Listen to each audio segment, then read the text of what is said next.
पौराणिक काल के 24 चर्चित श्राप। मित्रों, वर्तमान समय में भले ही श्रापों का महत्व नहीं रहा और अब वो इतने प्रभावी भी नहीं रहे, परंतु प्राचीन अर्थात पौराणिक काल में इनका बहुत अधिक महत्व था।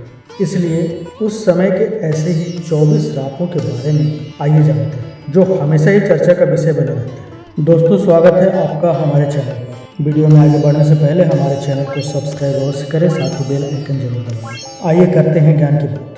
पहला श्राप है युधिष्ठिर का स्त्री जाति को श्राप। महाभारत के शांति पर्व के अनुसार युद्ध समाप्त होने के बाद जब कुंती ने युधिष्ठिर को बताया कि कर्ण तुम्हारा बड़ा भाई है, तो पांडवों को बहुत दुख हुआ। तब युधिष्ठिर ने विधि विधान पूर्वक कर्ण का भी अंतिम संस्कार किया। माता कुंती ने जब पांडवों को कर्ण के जन्म का रहस्य बताया, तो शोक में आकर युधिष्ठिर ने संपूर्ण स्त्री जाति को श्राप दिया। आज से कोई भी स्त्री गुप्त बात छिपा कर नहीं रख सके। दूसरा श्राप है ऋषि किंदम का राजा पांडु को श्राप। महाभारत के अनुसार एक बार राजा पांडु शिकार खेलने वन में गए। उन्होंने वहां हिरण के जोड़े को मैथिल करके देखा और उन पर बाण चलाया। वास्तव में वो हिरणी ऋषि किंदम और उनकी पत्नी थी। जब ऋषि किंदम ने राजा पांडु को श्राप दिया कि जब भी आप किसी स्त्री से मिलन करेंगे, उसी समय आपकी मृत्यु हो जाएगी। इसी श्राप के चलते जब राजा पांडु अपनी पत्नी माद्री के साथ मिलन कर रहे थे, उसी समय उनकी मृत्यु हुई। तीसरा श्राप है मांडव्य ऋषि का यमराज को श्राप। महाभारत के अनुसार मांडव्य नाम के एक ऋषि थे। राजा ने भूलवश उन्हें चोरी का दोषी मानकर सूली पर चढ़ाने की सजा दी।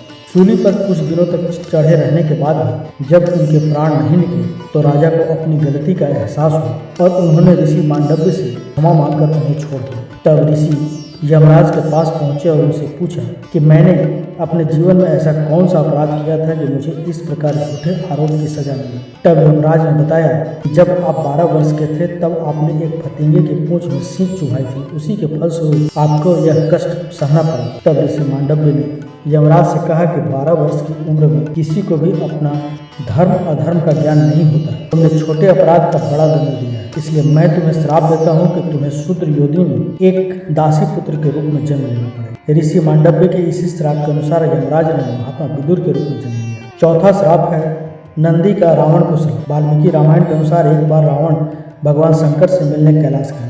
वहां उन्होंने नंदी जी को देखकर उनके स्वरूप की हंसी उड़ाई, उन्हें बंदर के समान मुख वाला कहा। तब नंदी जी ने रावण को श्राप दिया कि बंदरों के कारण ही तेरा सर्वनाश होगा। पांचवा श्राप है कद्रु का अपने पुत्रों को श्राप। महाभारत के अनुसार ऋषि कश्यप की कद्रु व विनीता नाम की 2 पत्नियां थी। कद्रु सर्पों की माता थी, वह विनीता गरुड़ थी। एक बार कद्रु व विनीता ने एक सफेद रंग का घोड़ा देखा। शर्त लगाई। विनीता ने कहा कि यह घोड़ा पूरी तरह सफेद है। अब कद्रु ने कहा कि घोड़ा तो सफेद है, लेकिन उसकी पूंछ काली है। कद्रु ने अपनी बात को सही साबित करने के लिए अपने सर्प पुत्रों से कहा कि तुम सभी सूक्ष्म रूप में जाकर घोड़े की पूंछ से चिपक जाओ, जिससे उसकी पूंछ काली दिखाई दे। अब मैं सर्प जीत जाऊंगा। कुछ सर्पों ने कद्रु की बात नहीं मानी।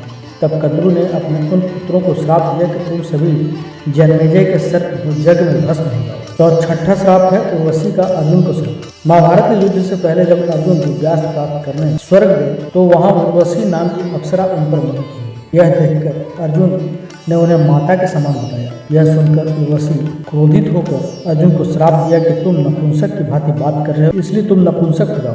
तुम स्त्रियों में नर्तक बनकर रहना। यह बात जब अर्जुन ने देवराज इंद्र को बताई, तो उन्होंने कहा कि अज्ञातवास के दौरान यह श्राप तुम्हारी मदद करेगा और तुम्हें कोई पहचान नहीं पाएगा। सातवां श्राप है तुलसी का भगवान विष्णु को श्राप। शिव पुराण के अनुसार चंद्रचूड़ नाम का एक राक्षस था। उसकी पत्नी का नाम तुलसी था। तुलसी पतिव्रता थी, जिसके कारण देवता भी शंखचूड़ का वध करने में असमर्थ थे। देवताओं के उद्धार के लिए भगवान विष्णु ने शंखचूड़ का रूप लेकर तुलसी का शील भंग किया। तब भगवान शंकर ने शंखचूड़ का वध कर दिया।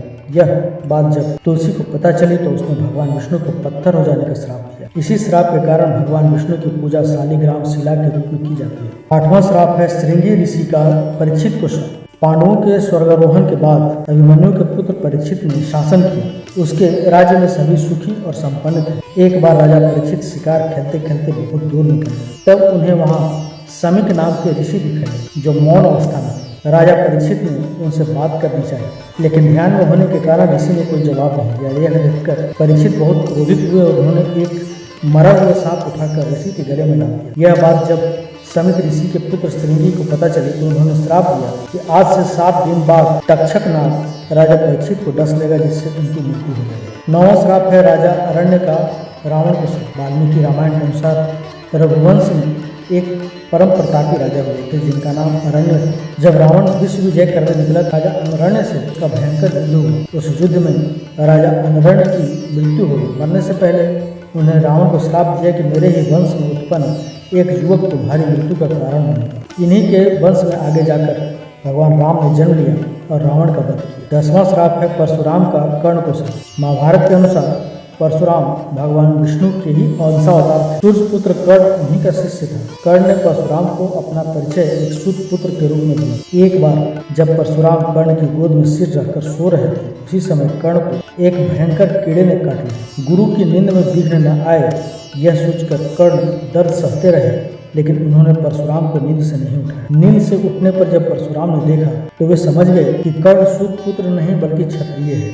तब क्रोधित होकर परशुराम ने कर्ण को श्राप दिया कि मेरी सिखाई हुई शस्त्र विद्या की जब तुम्हें सबसे अधिक आवश्यकता होगी उस समय तुम वह विद्या भूल जाओगे। 11वां श्राप है तपस्विनी का रावण को श्राप। वाल्मीकि रामायण के अनुसार एक बार रावण अपने पुष्पक विमान से कहीं जा रहा था। तभी उसे एक सुंदर स्त्री दिखाई दी जो भगवान विष्णु को पति रूप में पाने के लिए तपस्या कर रही थी। रावण ने उसके बाल पकड़े और अपने साथ चलने को कहा। तब तपस्विनी ने उसी क्षण अपनी देह त्याग दी और रावण को श्राप दिया कि एक स्त्री के कारण ही तेरी मृत्यु हो।